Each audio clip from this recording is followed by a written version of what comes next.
Hello, dear students. Today we are going to start your second chapter from First Flight, the chapter Nelson Mandela Long Walk to Freedom. Okay, Nelson Mandela Long Walk to Freedom, which means Nelson Mandela के बारे में ये chapter है. और long walk to freedom means होता है कि स्वतंत्रता के लिए एक लंबा समय व्यतीत करना, एक अच्छी खासी रेस तय करना. ऐसा क्यों कहा है इस चैप्टर के बारे में, ऐसे हेडिंग इसलिए है क्योंकि नेल्सन मंडेला जो थे, as we all know, Nelson Mandela was the first black president of South Africa. ठीक है, नेल्सन मंडेला जो है साउथ अफ्रीका के फर्स्ट ब्लैक प्रेसिडेंट थे. और ब्लैक कलर होने की वजह से, एक अलग डिफरेंट कलर होने की वजह से, काले होने की वजह से उनको बहुत ज़्यादा लंबी यात्रा करनी पड़ी अपने लिए फ्रीडम पाने के लिए और अपने लोगों के लिए फ्रीडम पाने के लिए. So this chapter is based on him. So today we are going to start this. First of all, let's discuss about autobiography. As this is written here कि बायोग्राफी आप सब जानते हैं. बायोग्राफी होता है जिसे हिंदी में कहते हैं स्वलेखनी, जिसे यानी लेखनी, यानी कोई किसी के बारे में, अगर कोई और व्यक्ति किसी दूसरे व्यक्ति के बारे में, दूसरे पर्सन के बारे में अगर कुछ लिखता है उसके लाइफ बेस्ड पर, सो उसे बायोग्राफी कहते हैं. और अगर वही बायोग्राफी सेल्फ लिखी जाए, यानी खुद के द्वारा लिखी जाए, उसे ऑटोबायोग्राफी कहते हैं. So autobiography means a biography which is written by self. So इसको आगे पढ़ना स्टार्ट करते हैं. फर्स्ट ऑफ ऑल आप लोगों को मैं ये चीज़ बता दूं कि जैसे मैंने पहले बताया, नेल्सन मंडेला जो थे वो फर्स्ट ब्लैक प्रेसिडेंट थे साउथ अफ्रीका के. उनसे पहले हमेशा केवल जो वाइट लोग, जो गोरे लोग, यानी जो श्वेत लोग थे, वही यहाँ पर प्रेसिडेंट बनते थे. ये इन्होंने ही पहली नई शुरुआत करी थी. एक बहुत ड्रास्टिक चेंज आया था जब ये एक ब्लैक कलर का पर्सन वहाँ का प्रेसिडेंट बना था. उन्होंने national Congress, African national Congress join करी हुई थी. उनकी जो पार्टी जीती थी, अराउंड 400 सीट्स में से 252 सीट्स उन्होंने जीत ली थी.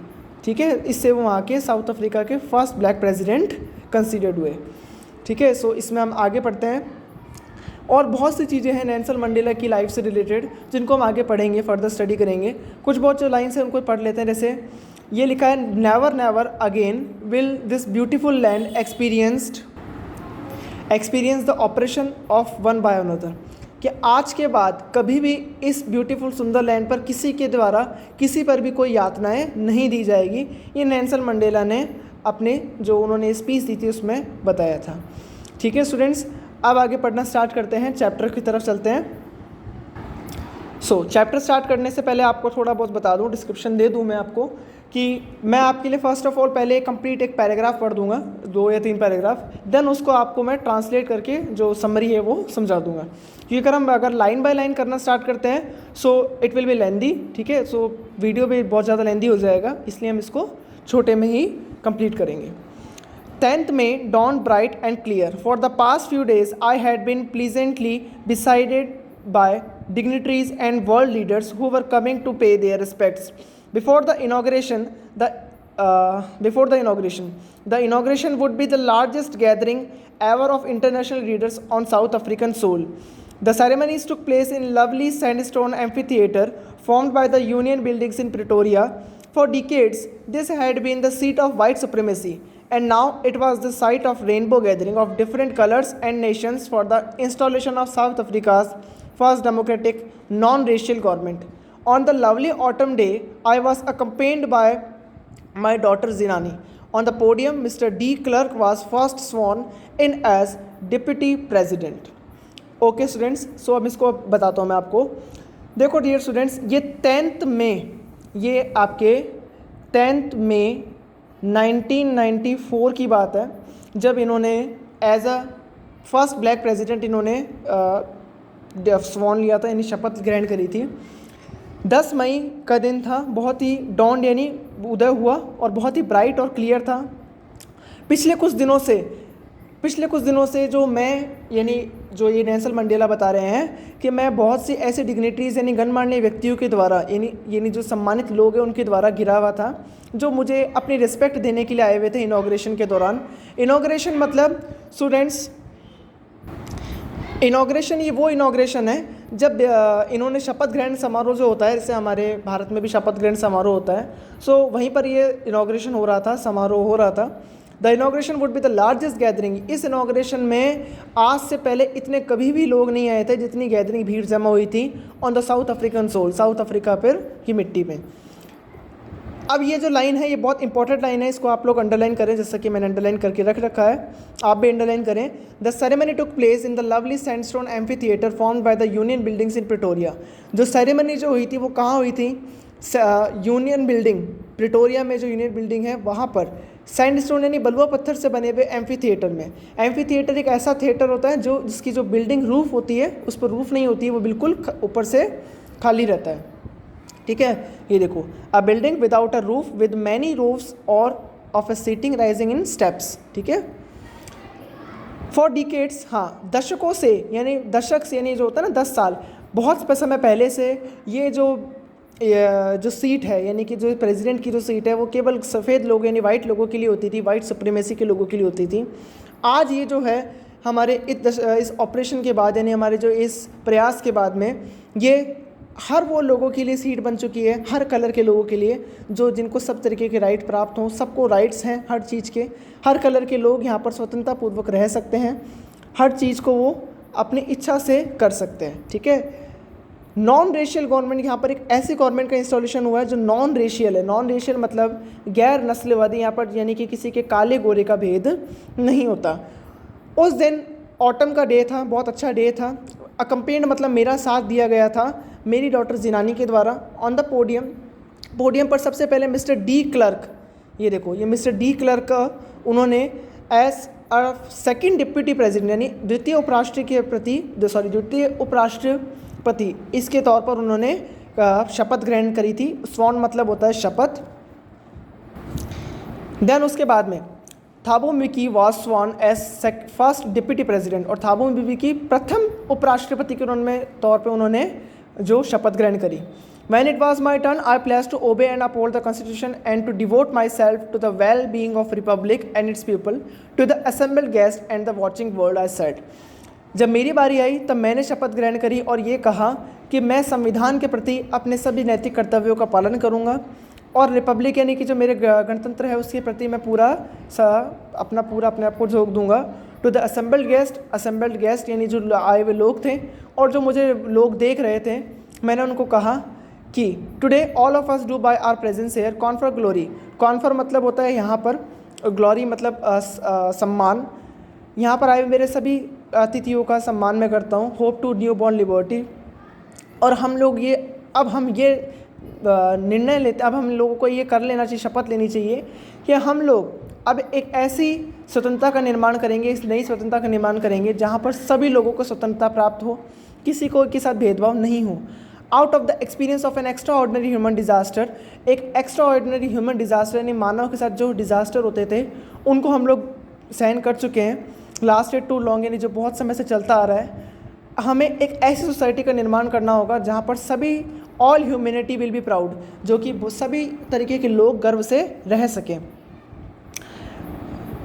वी हु वर आउटलॉज वो थे स्टूडेंट्स, आपको बता दूं, ये देखो जो अपार्टहीड पॉलिसी मतलब होता है रंग भेद की जो पॉलिसी के दौरान बहुत सी कंट्रीज़ ने साउथ अफ्रीका के लोगों को अलग कर दिया था, उनसे अपने रिलेशन तोड़ लिए थे, तो उनको आउटलॉज कहा गया कि हम लोग बहुत समय से आउटलॉज हैं, यानी कि जो जिनको अलग कर दिया गया है। Have today been given the, जो हमें आज बहुत समय बाद रेयर प्रिविलेज यानी कि बहुत महत्वपूर्ण, बहुत ही रेयर तरीके से जो प्रिविलेज मिल रहा है, to be the host to the nation of the world on our soil, हमारी खुद की सॉइल पर हमारे नेशन को चलाने के लिए जो हमें इतना प्रिविलेज जो बहुत मुश्किल से मिला है। We thank all of our distinguished international guest for having come to take position with the people of one country. हमारी कंट्री में आए जो अलग अलग जगह के जो लोग हैं, कंट्री से लोग आए हैं, उनका हम सम्मान करते हैं, ठीक है। जो हमारा साथ देने आए हमारी विक्ट्री के लिए, जो न्याय की विक्ट्री के लिए, पीस की विक्ट्री के लिए यानी कि जीत के लिए, शांति की जीत के लिए, और ह्यूमन डिग्निटी यानी मानव की डिग्निटी प्रतिष्ठा के जीत के लिए हमें हमारा साथ देने आए हैं, ठीक है। अब वो क्या कह रहे हैं, हमने बहुत सी चीज़ें प्राप्त करी, हमने स्वतंत्रता प्राप्त करी है, पॉलिटिकल इमेंसिपेशन यानी कि पॉलिटिकल तरीके से भी हमने स्वतंत्रता प्राप्त करी है, जिसमें फ्रीडम फ्रॉम रेस्ट्रिक्शंस यानी हमें भी फ्रीडम मिला है, बाध्यताओं से हमें फ्रीडम मिला है। We placed our self to liberate, हम शपथ लेते हैं कि हम अपने लोगों को सदैव स्वतंत्र रखेंगे किन किन चीज़ों से, बॉन्डेज ऑफ पॉवर्टी यानी कि जो निरंतरता से जो लोग गरीबी के उसमें बंधे हुए हैं उससे, deprivation, suffering, gender and other discrimination.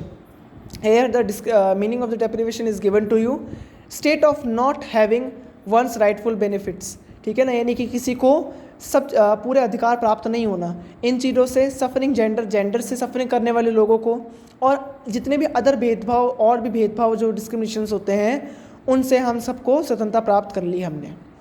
Never never never again shall it be the date beautiful land will again experience the operation of one by another. ये जो पहली लाइन आई वही वापस है कि आज के बाद कभी भी यहाँ पर किसी के द्वारा भी किसी को पीड़ित नहीं किया जाएगा।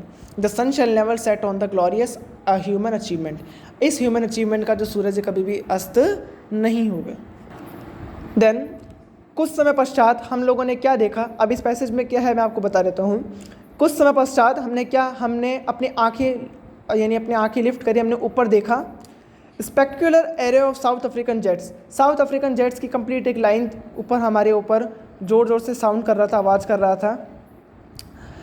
ऑन द किसके ऊपर, यूनियन बिल्डिंग्स प्रिटोरिया के ऊपर उनका जेट्स की कंप्लीट लाइन थी, ठीक है। It was not only display of pin point precision, ये केवल वहाँ के उन लोगों के पिन पॉइंट प्रिसीशन मतलब होता है उनके पूर्ण प्रदर्शन, यानी कि उनके दिखावा नहीं था कि हमारे पास इतने जेट्स वगैरह हैं, बल्कि ये क्या था, it is the demonstration of the military loyalty to democracy, यानी कि जो उनकी मिलिट्री है उनकी अपने लोकतंत्र के प्रति जो लॉयल्टी है उसका एक उदाहरण था कि to a new government that had been freely and fairly elected only few moments before, कि ये हमारी जो एक नई गवर्नमेंट इलेक्ट हुई है जो कि बहुत अच्छी है, जो फ्रीली और फेयरली इलेक्ट हुई है, जिसमें कोई भी भेदभाव किसी के प्रति नहीं किया गया। कुछ समय पश्चात, कुछ ही समय पूर्व, बिफोर द हाईएस्ट जनरल्स, जो वहाँ के जो हाईएस्ट जनरल्स हैं, पुलिस ऑफिसर्स हैं, उनकी जो चेस्ट बेडेक्ट यानी चेस्ट पर जो रिबन्स वगैरह लगे हुए थे, मेडल्स लगे हुए थे, जो बहुत समय यानी कुछ समय पहले के समय के हैं, ठीक है, यानी जो स्वतंत्रता से पूर्व के उनके जो मेडल्स वगैरह लगे हुए हैं, उन्होंने मुझे सल्यूट किया एंड प्लेस्ड देयर लॉयल्टी, और उनकी लॉयल्टी के लिए प्रति शपथ ली। मैंने इस बात पर बिल्कुल माइंड नहीं किया कि कुछ समय पहले उन्हीं लोगों ने मुझे सल्यूट नहीं किया था बल्कि मुझे अरेस्ट किया था। Finally A शेवरन of Impala jets left the smoke, और लास्ट में जो इम्पाला जेट है उसने black, red, green, blue and gold colour के साउथ अफ्रीकन के नए फ्लैग को, स्मोक को उन्होंने इस तरीके के जो स्मोक है उन्होंने धुआं निकाला। अब वो नेल्सन मंडेला कह रहे हैं कि ये दिन मेरे लिए एक बहुत प्रतीकात्मक दिन था, क्योंकि इस दिन दो नेशनल एंथम्स गाए जा रहे थे। पहला वाइट लोगों के द्वारा नकोसी सिकिलिल आई अफ्रीका, और ब्लैक लोगों के द्वारा डाइस टीम, जो कि एक ओल्ड रिपब्लिक का जो एंथम था वो यही था, ये गाया जा रहा था। हालांकि जो ये दोनों ग्रुप्स हैं इनकी लिरिक्स नहीं जानते थे, यानी कि जो थीम है वो नहीं जानते थे। वंस डिस्पाइट, और उनमें से कुछ लोग तो इससे घृणा भी करते थे। They would soon know the words by heart, और कुछ समय बाद में वो कह रहे हैं कि धीरे धीरे वो लोग इसकी महत्वता को जान जाएंगे और दिल से इसको अपना लेंगे। इनॉग्रेशन के दिन I was overwhelmed with the sense of history, मैं इतिहास के उन दिनों के द्वारा अभिभूत हो गया था जब पहले दशक में, 20वीं शताब्दी के पहले दशक में जो बिटर एंग्लो बुअर, एक कड़वी जो एंग्लो बुअर वॉर हुई थी जिसमें मेरा जन्म हुआ था, जब सफ़ेद लोगों ने, अफ्रीका के सफ़ेद लोग थे, उन्होंने अपने अंदर जो भेदभाव थे, सफ़ेद लोगों में जो भेदभाव थे उनको ख़त्म करके उन्होंने एक ऐसी गवर्नमेंट इलेक्ट करी, एक ऐसे नियम को इलेक्टेड किया, रेशियल डोमिनेशन, जो अगेंस्ट थी किसके, डार्क स्किन लोगों के, डार्क स्किन पीपल्स के, यानी काले लोगों के प्रति। उन्होंने एक ऐसी स्ट्रक्चर पर बनाई जिसमें बहुत ज़्यादा, उसका बेसिस क्या था, हार्डशीट अत्यधिक कठोर, मोस्ट इनह्यूमन यानी कि अत्यधिक अमानवीय थी, ऐसी सोसाइटी का उन्होंने निर्माण किया। अब इस दशक के लास्टवें दशक में 20th सेंचुरी के, and my own 8th decade as a human as a man, और मेरे खुद के एक व्यक्ति के रूप में 8वें दशक में that system had overturned forever and replaced by one that recognized the rights and freedom of all peoples regardless of the color of their skin। तो वो क्या कह रहे हैं कि अब जब मेरे 8वें दशक में एज ए मैन ये जो चीज़ पलट गई बिल्कुल, और उन सब लोगों को अधिकार मिला जो काले कलर के थे, जो अदर कलर के जो थे, उन सबको सारे अधिकार प्राप्त हुए, फ्रीडम प्राप्त हुई। That day had come through the unimaginable sacrifices of thousands of mere people। ये जो दिन आया है, अब इस पैराग्राफ में वो क्या कह रहे हैं कि ये जो दिन आया है बहुत से मेरे एक ऐसे पैट्रियोट्स के द्वारा, उनकी वजह से आया है, हज़ारों उन लोगों की वजह से आया है जिन्होंने अपना सेक्रीफाइस किया जीवन का, और उनका जो करेज है, उनका जो सफरिंग है, जो उसको तो आप कभी भी काउंट भी नहीं कर सकते और उसको रीपे भी नहीं कर सकते हम लोग। मैंने उस दिन महसूस किया, जैसा कि मैं रोज़ाना महसूस करता था, मैंने उस दिन वापस महसूस किया कि मैं उन सब लोगों का एक केवल परिणाम हूँ जो उन लोगों ने किया। मैं तो बस उसका एक परिणाम हूँ, मतलब काम वो लोग करके चले गए, यानी जो मेन चीज़ थी उन्होंने कर दी, बस मुझे तो उसका केवल परिणाम मिला है। Of those African patriots who had gone before me, जो मेरे से पहले चले गए, और that noble and long and noble line ended and now began again with me, जो कि एक बहुत अच्छी जो नोबल लाइन चल रही थी, नैतिक लाइन, जो एक चेन चल रही थी उनके द्वारा अच्छा काम करने की, वो मेरे बंद हुई बीच में, यानी जब उनका एंड हुआ, और उसके बाद वापस मेरे द्वारा चालू की गई। मुझे ये बात को सुनकर याद करता हूँ जब बहुत दुख होता है कि मैं उनको इन जो उन्होंने करा उसके लिए थैंक यू भी नहीं बोल सकता, और वो लोग ये नहीं देख सकते कि उनका सेक्रीफाइस जो है क्या रंग लेकर आया, यानी कि क्या उसने प्राप्त कर लिया उनके सेक्रीफाइस ने। The policy of apartheid मतलब आपको बताया रंग भेद होता है। जो रंग भेद की जो पॉलिसी है वो बहुत ज़्यादा गहरी थी और बहुत समय से चलती जा रही थी, जिसने मेरे देश में और मेरे देश के लोगों में बहुत घाव पैदा कर दिया था। बाउंड मतलब होता है घाव। All of us will spend many years, हम लोगों ने इस चीज़ को से बहुत साल व्यतीत करे हैं। हम आज भी हम मतलब जो है विल स्पेंड मैनी ईयर्स, इस चीज़ को भूलने में हमें हालांकि अभी तक बहुत समय लगेंगे, हालांकि नई जनरेशन्स को तो नहीं, लेकिन हमें बहुत समय लगेगा। बट द डिकेड्स ऑफ, ये जो दशकों का जो ऑपरेशन था, यानी कि जो ये काम था जो उन्होंने करा, and brutality had another unintended effect that it produced the Oliver Tambo. ये जो उन लोगों के साथ जो अत्याचार होता था, इतने दशकों से जो अत्याचार चल रहा था, इससे क्या उन लोगों के मन में आया कि अब हमें स्वतंत्रता चाहिए। और वो किन लोगों की वजह से आया? Oliver Tambo, Walter Sisulus, the chief Luthulis, the Yusuf Dadoos, Bram Fischers, the Robert Sobukwes of our time, man of such extraordinary courage, wisdom and generously that their like may never be known again। ये इन लोगों की बुद्धिमत्ता, इनके करेज और इनके साहस की वजह से आया है, जो कि आगे जाकर कभी भी नहीं देखा जा सकता, उनके जैसा कभी नहीं पाया जाएगा। क्योंकि ऐसा बनने के लिए, ऐसा इतनी सिद्धियाँ प्राप्त करने के लिए, इतनी जो अचीवमेंट्स प्राप्त करने के लिए आप लोगों को बहुत ज़्यादा, हम लोगों को इतने ज़्यादा यातनाओं को सहन करना पड़ेगा जो इन्होंने सहन करी है। मेरी कंट्री, अब वो कह रहे हैं मेरी जो कंट्री है वो मिनरल्स और डायमंड्स यानी जेम्स से बहुत ज़्यादा भरपूर है, लेकिन फिर भी मैं ये मानता हूँ कि मेरी कंट्री का जो ग्रेट वेल्थ है, यानी जो ग्रेट जो धन कह सकते हैं, वो क्या है? मेरे यहाँ के लोग हैं जो कि बहुत प्योर हैं और फाइन हैं। ठीक है, अब वो कह रहे हैं कि जो मेरे it is from these comrades, मैंने उन लोगों से सीखा है, जो स्ट्रगल की परिभाषा मैंने मेरे साथियों से सीखी है। Time and time again I have seen man and women, मैंने समय रहते बहुत से ऐसे आदमी और औरतों को देखा है जिन्होंने अपने एक विचार, जो हमारे एक विचार के लिए अपनी जान तक दे दी। एक व्यक्ति जो निरंतर खड़ा होता है और अपने टॉर्चर, जो उनकी यातनाएं की जा रही है, उसको तोड़ने के लिए, अपनी स्ट्रेंथ शो करने के लिए, और रेजिलियंस मतलब the ability of to deal with any kind of hardship and recover from its effect, यानी इनको दूर करने के लिए वो खड़ा होता है और अपनी स्ट्रेंथ को शो करता है। ऐसे लोगों से मैंने स्ट्रगल की परिभाषा सीखी है। आई लर्न दैट करेज, अभी लाइन इंपॉर्टेंट इसको अंडरलाइन करेंगे, कि मैंने सीखा करेज वो नहीं है जिसमें डर नहीं होता, बल्कि करेज वो है कि जिस पर आप विजय प्राप्त करो। त्रिम्फ मतलब क्या होता है? विजय। The brave man is not अब यहाँ पर ब्रेव मैन की परिभाषा डेफिनेशन आई है कि एक ब्रेव व्यक्ति वो नहीं होता जो केवल जिसको डर महसूस नहीं होता, बल्कि वो होता है जो उस पर विजय प्राप्त करता है। कॉन्कर्स मतलब होता है प्राप्त करना। अब ये आगे कह रहे हैं कि कोई भी व्यक्ति ऐसा नहीं होता जो जन्मजात ही किसी से हेट करे, अपनी स्किन के अलग कलर के लोगों से हेट करता हुआ पैदा नहीं होता। मतलब आज अगर कोई बच्चा पैदा हो तो उसके मन में पहले से नहीं है कि वो किसी काले लोगों से वो नफ़रत करेगा, बल्कि जो वहाँ की जो सराउंडिंग्स होती है, वो जो लोग होते हैं, वो उन्हें सिखाते हैं। वो कह रहे हैं कि people must learn to hate, वो कह रहे हैं कि लोगों को हेट करना सीखना पड़ेगा, क्योंकि अगर वो नफ़रत करना सीख सकते हैं तो वो किसी से प्यार करना भी सीख सकते हैं, दया करना भी सीख सकते हैं। क्योंकि जो, अब वो कह रहे हैं जो लव है, यानी जो प्यार है, जो दया है, वो किसी में भी जो इसके अपोजिट यानी घृणा से जल्दी हमारे अंदर एब्जॉर्व हम करते हैं, यानी जो अच्छी चीज़ हो तो हम उसको जल्दी एब्जॉर्व करते हैं। इवन अब वो कह रहे हैं इवन इन द ग्रिमेस्ट टाइम, जो प्रिजन का जो गंभीर समय है उसमें भी उन्होंने जबकि ये नोटिस करा था कि वहाँ पर जो गार्ड था उनका ही, यानी जो उन पर यातनाएँ करता था, उसके अंदर भी उन्होंने ग्लिमर ऑफ ह्यूमैनिटी, मानवता की एक झलक देखी थी। Perhaps just for a second, हालांकि एक सेकेंड के लिए बस, लेकिन इतना काफ़ी था ये इंश्योर करने के लिए कि यहाँ के लोगों में भी मानवता है। Man's goodness is flame that can be hidden but never extinguished. ये एक इंपॉर्टेंट लाइन है जो उन्होंने कही कि मानव की जो गुडनेस, अच्छाइयाँ हैं, वो केवल एक फ्लेम की तरह है, आग की तरह है, जिसको कुछ समय के लिए छुपाया जा सकता है, लेकिन उसे एक्सटिंग्विश्ड यानी उसे बुझाया कभी भी नहीं जा सकता। ओके डियर स्टूडेंट्स, सो जो रेस्ट ऑफ द पार्ट्स है इस चैप्टर का, वो पार्ट है उसको हम कल आगे कंटिन्यू करेंगे। सो आज जितना पढ़ाया है आप लोग उसको एक बार वापस रिवाइज़ करेंगे, जिससे जो भी हमने कराया उसको आप लोग एकदम आपके दिमाग में फिट हो जाएगा। जितने भी वर्ड मीनिंग्स आए हैं उनको एक बार वापस रिवाइज ज़रूर करें। Okay dear students.